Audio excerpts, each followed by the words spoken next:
West Virginia found themselves in the national title race in 2007, with their dreams of a spot in the national title game being dashed by their arch rivals Pittsburgh.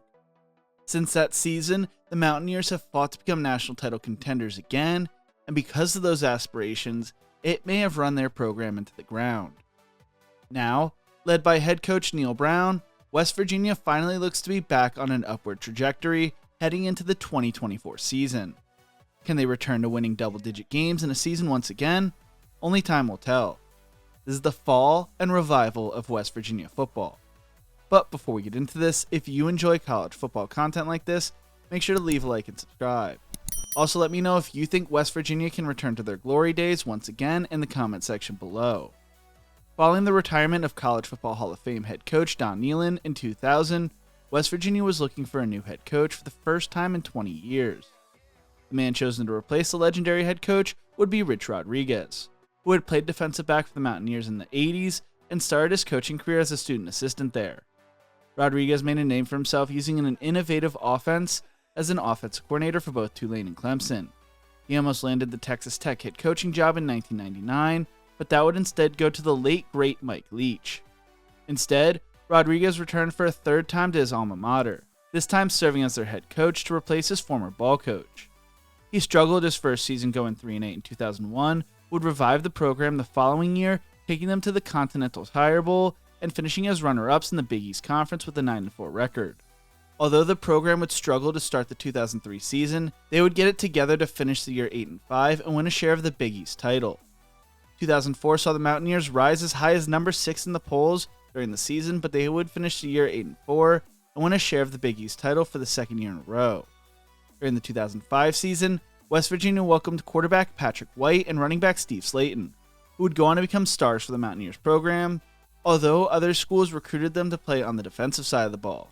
2005 would see the Mountaineers win their first outright Big East title and a berth in the Sugar Bowl, where they beat Georgia and finished 5th in the final AP rankings, which was the highest finish in school history and tied their finish in 1988. 2006 would see them put together another special season going 11-2, but finishing 2nd in the Big East and top 10 in the final AP poll. It was the first time in school history that they finished with back-to-back 10-win seasons, with West Virginia actually having back-to-back 11-win seasons. Rodriguez had built up a program that focused on under-recruited players who would, as The Athletic would put it, pop. College fans saw a fun team running a unique offense with an edgy character for a head coach. He recruited players that were ride or die and truly cared about the program and the team. Former players described themselves as gritty. During the 2006 season, Rodriguez began negotiating with Alabama to possibly become the next head coach. G. Allen Taylor from The Athletic wrote back in April of 2022, during a now infamous double take, Rodriguez reportedly accepted the Crimson Tide's offer and then declined it the following day. The West Virginia's administration pledged to increase football spending played a role, but it was a gang of Rodriguez's friends, including boosters, who convinced him to stay for his 7th year. Fans began to become hopeful that Rodriguez was going to be with the program for the long run, like his former ball coach. Mike Parsons, West Virginia's former longtime deputy athletic director, told The Athletic, "Did I ever think Rich would leave? I knew he would have a chance to go to other places, but he turned down the Alabama job, which tells you something about where the status of our program was. His roots were here. He was successful here, and it appeared he was willing to stay." During the chaotic 2007 season, West Virginia found themselves in the BCS title chase heading into their regular season finale.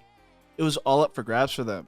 They entered their game against Pitt as the number 2 team in the nation with a 10-1 record. They were 28.5-point favorites against their rivals, who were 4-7. The game would be a nightmare for West Virginia fans. The Mountaineers lost 3 fumbles. Pat McAfee missed 2 short field goals. White missed the third quarter with a dislocated thumb. They completed only 9 passes despite Pitt gambling on cover 0 throughout and lost the game 13-9. A heartbreaking end to a dream season. But the nightmare was not over for West Virginia fans. 10 days later, Rodriguez took the Michigan head coaching job. A source close to the situation told The Athletic, "Rich took that Pitt loss hard, and along the lines of the threats that McAfee was receiving, who knows how bad it was getting in Rich's world." The departure crushed recruiting, as Terrell Pryor, who was thought to be leaning towards West Virginia, would choose to go to Ohio State. Bill Stewart would focus on getting the team back on track in the Fiesta Bowl that year, where they beat number 3 Oklahoma 48-28 to cap off a third straight 11-win season and a top 6 finish in the AP poll. Expectations were extremely high for Stewart, who was given the head coaching job following that season. 3 straight 9-4 seasons and a share of the Big East title in 2010 was not good enough though. It was announced the following season that Stewart would coach the team in 2011, but following the season would step down so Dana Holgorsen could take over as head coach in 2012. Holgorsen was one of the top offensive coordinators in all of college football at the time. During the 2010 season, he had transformed the Oklahoma State offense from the 61st best in the nation in 2009 to the best offense in 2010 based off of total offense. They finished the 2010 season with the number 3 scoring offense, averaging 44.9 points per game, led by quarterback Brandon Weeden and wide receiver Justin Blackmon. Holgorsen was brought in because Oliver Luck did not believe Stewart had what it took to lead West Virginia to a national championship. The relationship between Holgorsen and Stewart was strained from the beginning and blew up within months. Supposedly, Stewart had reached out to the Charleston Gazette to dig up dirt on Holgorsen to smear his name. The university's investigation into these rumors found that there was an insufficient amount of evidence to prove anything that had happened, but Stewart still decided to resign. Luck spoke on the situation saying, "The program, as Dana mentioned, is more important than any individual, more important than any coach or any player, and clearly this was becoming a distraction for our football program. And having been a former student athlete, I think the one thing you don't want is any distractions." This all came a year after the university forced Stewart to surrender his multi-year contract and replace it with a 1-year deal. It was a messy and ugly divorce that looked to doom the school in hindsight from the start. All the drama did not affect the play on the field though, as West Virginia would finish their first season under Holgorsen going 10-3 and crushed Clemson in the Orange Bowl. It looked like West Virginia had built something sustainable and could create some special opportunities for themselves with their move to the Big 12. West Virginia took a lifeline from the Big 12 with the Big East falling apart and the ACC not being interested in the program. On paper, the move seemed great as it led to an increase of $200 million in the athletic budget over the past decade as of 2022. Though the influx of money did not help in recruiting, as under Holgorsen, the Mountaineers saw their recruiting rankings start to dip. Holgorsen's 9 recruiting classes at West Virginia had an average national ranking of 41st. The previous 4 years under Rodriguez and Stewart, they averaged 32nd. They missed out on guys like Tyler Boyd, Jordan Whitehead, and Marquise Brown. Holgorsen and co. never went after Darnell Wright, who was the highest rated offensive lineman to ever come out of the state of West Virginia. Instead, he ended up at Tennessee.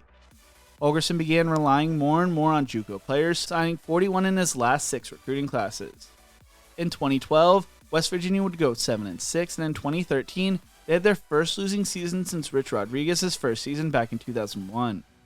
They returned to playing in a bowl game in 2014 and 2015, and looked like things were finally coming together in 2016 when they finished the year 10-3. Was West Virginia finally returning to being one of the top programs in college football?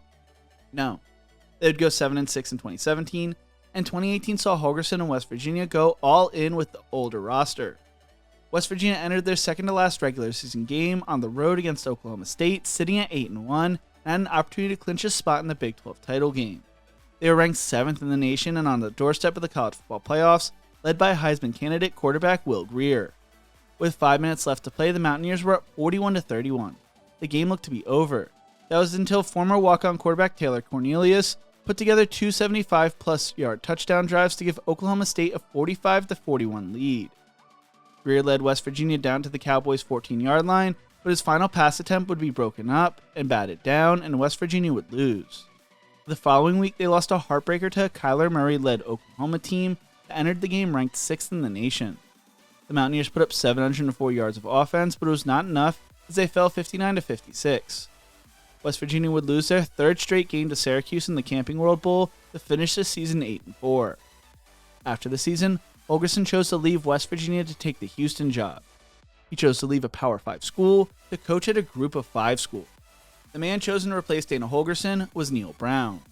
Brown had turned Troy around after starting his first season as head coach going 4-8, and followed that up with a 10-3 season in 2016, 11-2 season in 2017, and 10-3 season in 2018, finishing with a record of 35-16 as head coach. Brown was left with a major rebuilding project following what Dana Holgorsen left, and he struggled his first 4 seasons, going 5-7 in 2019, 6-4 in 2020, 6-7 in 2021, and 5-7 in 2022. but in year 5, while on the hot seat, he would lead the Mountaineers to a 9-4 record and a top 25 finish in the coaches poll. Brown told the press earlier this year, "After the season in 2022, where I felt we underachieved, I just hit the reset button on a lot of it, so I know I probably didn't have a 6-year plan when I got here. As far as just thinking about what we'd look like going into year 6 in the spring, I probably can't answer that question." He focused on building a program that was disciplined, tough, and smart during the reset period. He also decided to take a $400,000 pay cut that is going to be reinvested back in the program. That reinvestment will be allocated among assistant coaches and support staff that helped the team find a lot of success in 2023. Brown explained the decision, "We've got a lot of good momentum going, and I think the goal of everybody involved was to continue that momentum. I'm excited about it.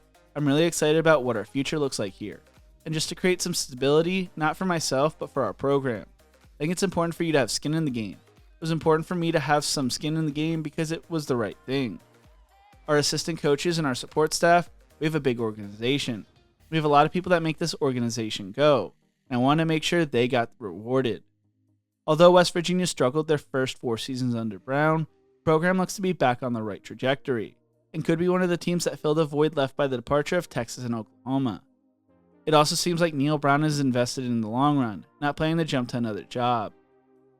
West Virginia used to be one of the top college football programs throughout the 2000s, and they hope to get themselves back into that position and compete for national titles again, especially with the expanded playoff. What do you think? Can West Virginia return to being one of the top college football programs in the nation? Let me know in the comment section below.